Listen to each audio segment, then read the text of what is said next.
नमस्कार दोस्तों, आपका दोस्त आशीष मसीह एक बार फिर से एक नई वीडियो में आपका स्वागत करता हूं। और आज मैं बात करने वाला हूं टीम का चुनाव कैसे करें। जब भी हम कोई भी सिस्टम में होते हैं और हमें टीम चुनने को दी जाती है, चाहे मार्केट से या दोस्तों में या रिश्तेदारों में या कहीं से भी, हमें अगर टीम का चुनाव करना होता है तो हम टीम का चुनाव कैसे करते हैं। जाहिर सी बात है कि हम अपनों से शुरू करते हैं, लेकिन यदि नेटवर्क मार्केटिंग को छोड़ के यदि मान लो कोई अपना बहुत बड़ा अमाउंट लगा के आप किसी सिस्टम को शुरू कर रहे हो, तो फिर वहां पे आप टीम कैसे चुनाव करोगे। हम लोग नेटवर्क मार्केटिंग में क्या करते हैं, किसी को भी ज्वाइन करा लेते हैं, कैसा भी आदमी होता है उसको ज्वाइन करा लेते हैं, उसके पास समय है तब भी ज्वाइन करा लेते हैं, नहीं समय है तब भी ज्वाइन करा लेते हैं, पैसा है तब भी ज्वाइन करा लेते हैं, नहीं पैसा है तब भी ज्वाइन करा लेते हैं। इसीलिए हम सिस्टम में फेल होते चले जा रहे हैं और लोग हमारा मजाक बनाते चले जा रहे हैं। इसलिए मैं आपको कुछ 2-4 पॉइंट ऐसे बता दूंगा जिनको आप टीम में लाने से पहले ही भांप लोगे। जैसे पत्रा नहीं देखा जाता है, जैसे वो पंडित जी देखते हैं ना शादी से पहले, अगर वो ही देखना आ जाए आपको किसी का, तो आप अपने आप समझ जाओगे कि ये आदमी कैसा है। तो इसलिए मैं आपको ये चीजें बता दे रहा हूं कि सबसे पहले उनको समझ लो कि सच्चाई क्या है, कि उन लोगों को जांच लो थोड़ा सा। कैसे? इंसान सबसे पहले वो सुस्त नहीं होना चाहिए। नंबर 1, वो सुस्त नहीं होना चाहिए। अगर उसका, और वो कैसे पता चलेगा, उठने की दिनचर्या से ही उसका मालूम पड़ जाएगा। उसकी शारीरिक जो बनावट होगी उसी से पता चल जाएगा, ठीक है, कि वो कितना सुस्त है या कितना एक्टिव है। ठीक, अगर मान लीजिए 10-11 बजे उसकी सुबह हो रही है तो जाहिर सी बात है कि कहीं ना कहीं सुस्त है। और लेकिन कहीं वो 11 बजे सो रहा है तो भी 11 बजे उठ रहा है तो बहुत गलत है। अगर मान लीजिए कि वो 4 बजे सुबह सो रहा है और तो 11 बजे उठ रहा है, तो उसका काम ही ऐसा होगा जो उसको 4 बजे सो रहा है और सुबह 11 बजे उठ रहा है। बिल्कुल सही। तो सुस्त आदमी नहीं होना चाहिए। जब हमारे धंधे में सुस्त आदमी आ जाता है तो आपके काम को भी वो सुस्त बना देता है। हमेशा ध्यान रखिएगा, सुस्त बंदा नहीं चाहिए। ठीक, सुस्त बंदे से याद आया कि एक आदमी था, तो उसको वो गुटखा खाता था और शराब पीता था। तो अपने दोस्त के पास गया तो उसने बोला कि यार तू इतनी दिन से साले गुटखा खा रहा है और ये सिगरेट पीता है और ये दारू पीता है, पता है इसका महीने का चार्ज क्या जाता होगा? उसने कहा कितना जाता होगा? बोला दिन भर का क्या जाता होगा? उन्होंने कहा 200 से 300 रुपए। उसने बताया 200-300 रुपए, इसका मतलब थे महीने में 9,000 रुपए की दारू पी जाता है, और उसके बाद साल में 3,60,000 रुपए की दारू पी जाता है। उसके बाद इतने लगभग तू 25-30 लाख रुपए की 30 साल के अंदर अंदर तुम ये चीज जो नशा करते हो वो कर डालोगे। पता है तुमको कि 30 लाख रुपए में तुम एक बहुत बढ़िया सी कार ला सकते हो? बोला कौन सी? बोले कम से कम टाटा हैरियर ला सकते हो। तब सामने वाले ने पूछा क्या, एक बात बताओ, तुम शराब पीते हो? उसने कहा नहीं। तुम गुटखा खाते हो? उसने कहा नहीं। तुम सिगरेट पीते हो? उसने कहा बिल्कुल नहीं। तब बोला तुम्हारी टाटा हैरियर कहां पे खड़ी है? उसका मुंह बन गया।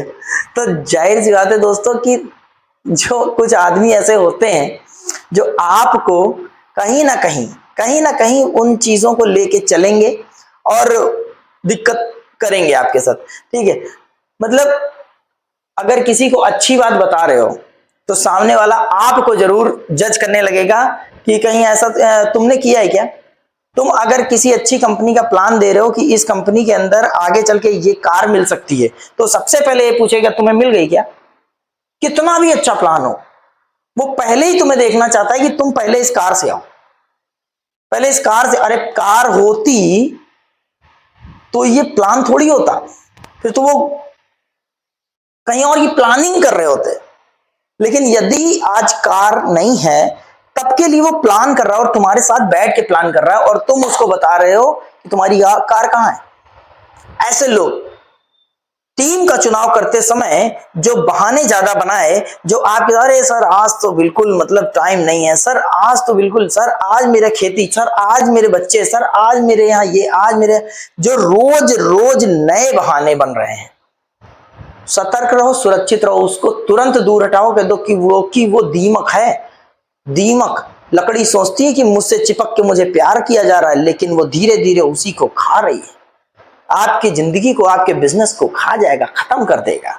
बहाना ऐसी चीज है, अगर जो बंदा आज का काम कल पे टाल रहा है, आप उसको बिल्कुल इग्नोर कर दो, उस इंसान को उसके साथ कभी मत रहना, ध्यान रखना, ठीक है। चरित्र जिसका साफ ना हो, मोहल्ले में जिसकी इज्जत ना हो, वहां से निकलता हो, पता चला लोग थू थू कर रहे हैं, साला जा रहा, कमीना जा रहा, ऐसा जा रहा, वैसा जा रहा, इसने मेरी बेटी को ऐसे देखा था, इसने वहां लड़ाई कर दी थी, इसने वहां जूते चप्पल चला दिए थे, ये बहुत बेकार आदमी, जिंदगी भर उधार लेता है। तो ऐसे इंसान के साथ मिलकर दोस्त कभी बिजनेस मत करना, क्योंकि जिसके साथ भी या उसके साथ अगर आप निकल गए मोहल्ले में, तो क्या समाज में भी इज्जत नहीं मिलेगी, ज्वाइनिंग तो छोड़ दो, अपनी इज्जत और गंवा बैठोगे। देसी भाषा में समझा रहा हूं, समझ लो। चरित्र साफ होना चाहिए, ठीक है। अंदर अंदर क्या करता है इंसान मुझे नहीं पता, लेकिन कम से कम सामने इज्जत बनी होनी चाहिए, ठीक है। समय निष्ठ यानी कि पंक्चुअल होना चाहिए। सर 6 बजे का मतलब 6 बजे, सर 10 बजे का मतलब 10 बजे, बोला 11 बजे आऊंगा मतलब आऊंगा, ठीक है। 1-2 मिनट इधर उधर हो सकता है, लेकिन जमी टल्लम मासमा टल्लम बंदा नहीं टल्लम। यह जान लीजिएगा दोस्तों कि समय निष्ठ जो होता है, पंक्चुअल जो होता है, समय उसके साथ होता है। अगर आज आप मीटिंग में समय की बर्बादी कर रहे हो, छोड़ो, पहला सेशन निकल जाएगा, कोई बात नहीं, मैं उस सेशन में पहुंच जाऊंगा। जो ये लोग करते हैं वो बहुत ही ज्यादा अपने आप को बुद्धिमान समझते हैं, लेकिन आने वाले समय में वो बुद्धिमानी धरी की धरी रह जाती है। नंबर 5, एक चीज और बताना चाहूंगा कि नकारात्मक, जो आदमी के अंदर एक कीड़ा होता है नकारात्मक का, वो कहीं से भी, यहां से तो खासकर इधर उधर से घुस जाता है। नकारात्मक का कीड़ा अगर किसी के अंदर के दिमाग में है, किसी दोस्त के अंदर, रिश्तेदार के अंदर, इनके अंदर, वो आपको पता चल जाएगा। जैसे ही आप प्लान दिखाओगे, बात करोगे, वैसे ही तुरंत पता चल जाएगा कि इसके अंदर नकारात्मकता का कीड़ा है। वो आपके प्लान को अच्छा नहीं समझेगा, कितना भी अच्छा बता लो। दुनिया में बहुत सारे बिगड़े हुए प्लान हैं, गलत प्लान चल रहे हैं, लेकिन बहुत सारे अच्छे भी प्लान हैं। और जैसे ही वो उस प्लान की बात करेगा, सामने वाला क्या बोलेगा, इसमें तो ये प्रॉब्लम, इसमें तो वो प्रॉब्लम, उसमें तो, वो दुनिया भर की उसके अंदर कमियां निकालने लगता है। क्योंकि मैंने एक वीडियो में बोला था ना कि मक्खी की आदत होती है पूरी दुनिया की खूबसूरती छोड़ के वो गंदगी पे बैठती है दोस्तों।